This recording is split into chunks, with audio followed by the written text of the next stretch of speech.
Salam Planter Indonesia. Assalamualaikum warahmatullahi wabarakatuh. Kita berada di tanaman kelapa sawit yang baru memasuki usia panen. Usianya 3 tahun lebih beberapa bulan.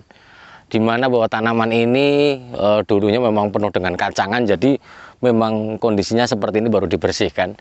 Namun bahwa kali ini kita tidak membahas kacangannya, tapi adalah membahas bahwa keberhasilan dari sebuah kastrasi adalah bagaimana kita bisa menghasilkan tandan buah segar dengan ukuran lebih daripada 3 kilo. Dimana bahwa rata-rata berat janjangan di blok ini saja adalah sekarang udah 4,5 kilo, hampir 5 kilo. Dimana bahwa keberhasilan tanaman yang kita kastrasi adalah di situ. Bahwa kita melakukan sebuah kastrasi ataukah pemotongan bunga jantan dan bunga betina ini adalah bagaimana kita bisa mendapatkan BJR atau berat janjang rata-rata tanaman yang kita panen ini adalah memiliki berat di atas 3 kg. Pernah saya ceritakan di dalam beberapa vlog bahwa 3 kg adalah batas minimal, apalagi perusahaan tidak mau mengolah tanaman kelapa sawit atau mengolah tandan buah segar kelapa sawit ini, dimana bahwa di bawah 3 kilo antara minyak dan airnya tidak seimbang, banyakkan airnya dan biaya pengolahan minyaknya terlalu besar, sehingga relatif bagaimana 3 kilo itu di bawah 3 kilo tidak kita olah. Maka kuncinya berada pada kastrasi dan sanitasi.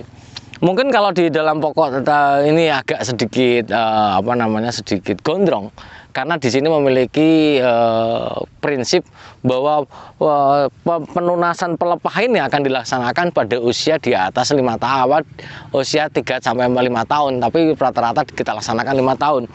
Walaupun sebenarnya buat para petani sendiri bisa kita laksanakan dengan cara memotong seluruh pelepahnya yang benar-benar 100% kering, misalnya 100% kering yang sudah kering sekali, mana daun-daunnya sudah kering bisa kita potong. Namun kalau di perusahaan ketika kita potong maka nanti akan merambat ke atas, akan banyak dipotong pastinya. Maka di pelepah-pelepah yang kering saja yang hanya dipotong adalah hanya di pelepah kering saja. Ini bentar lagi sudah masuk ke sanitasi pembersihan, di mana pelepahnya sudah kita potong lah. Berkaitan dengan hal itu, Pak Pendi, saya sudah kastrasi, tapi kok berat janjang rata-ratanya tetap tidak mampu di angka 3 kilo. Maka fase yang selanjutnya adalah kita memflashback kembali sistem pemupukannya. Pemupukan yang kita berharap tanam perdana itu berhasil membutuhkan sebuah sistem pemupukan yang kontinu, di mana dalam bulan dalam 1 tahun sampai dengan 0 sampai 3 tahun itu pemupukan harus kontinu. Ketika kita melakukan pemupukan kontinu, maka hasil di tanaman panen perdana pasti di atas 3 kilo. Dengan kita melihat faktor kekurangan-kekurangan yang mungkin bisa kita tutupi, misalnya di tanah berpasir lah, dengan penambahan bahan organik, kemudian penggunaan di tanah gambut kita menggunakan pupuk-pupuk yang relatif tidak bereaksi asam. Maka kita berharap bahwa kesuksesan panen perdana ini akan membuat sebuah gebrakan baru di dalam lahan kita, apalagi petani mandiri, karena bahwa buah berat ton atau tonase yang dipanen sama dengan pendapatan. Maka jangan menyepelekan yang namanya kastrasi. Ketika kemarin ada yang bertanya, Pak Pendi, ketika kastrasi dan sanitasi ini ternyata belum saya laksanakan atau kastrasi belum kita laksanakan, bagaimana kalau umur 2 tahun belum kita laksanakan? 2 tahun itu 24 bulan, kalau belum dilaksanakan bagaimana kondisi buahnya? Ketika buahnya memang sudah mumpuni 3 kg, ngapain kita kastrasi? Kalau memang belum sampai 3 kg baru kita kastrasi. Sekali saja, maka kita tunggu 6 bulan ke depan untuk panen perdananya. Berarti usianya adalah 2 tahun 6 bulan. Nggak ada masalah sama dengan 30 bulan. Yang penting berat janjang rata-ratanya adalah 3 kg. Lah, mungkin di dalam sistem kita di penjualan ini, kalau secara resmi juga sangat tergantung tergantung umurnya. Ketika umurnya tidak mumpuni, ya maka hasilnya juga tidak akan mumpuni. Untuk itu para planter dan para petani semuanya, kita harus pahami tentang kastrasi ini.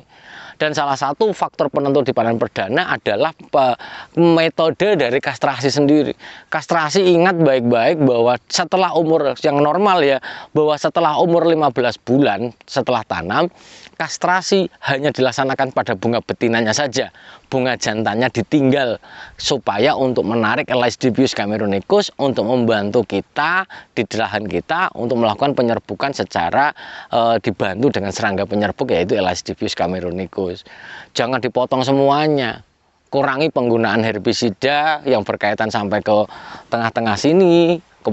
Kalau bagaimana kita menjaga lahan kita, mengurangi penggunaan bahan kimia, sehingga jangan sampai bahwa Elaisdibius juga malah akan tertekan nantinya kalau kita menggunakan pestisida atau herbisida yang terlalu intensif di dalam ladang kita. Mungkin itu saja dulu yang dapat saya sampaikan. Intinya bahwa panen perdana tanaman kelapa sawit ini sangat ditentukan oleh beberapa hal yang tadi saya sampaikan. Bahwa yang pertama adalah kastrasinya dulu. Yang kedua, sistem pemupukan yang kontinu. Yang ketiga adalah perawatan yang optimum. Yang kelima adalah ketepatan dari kastrasi.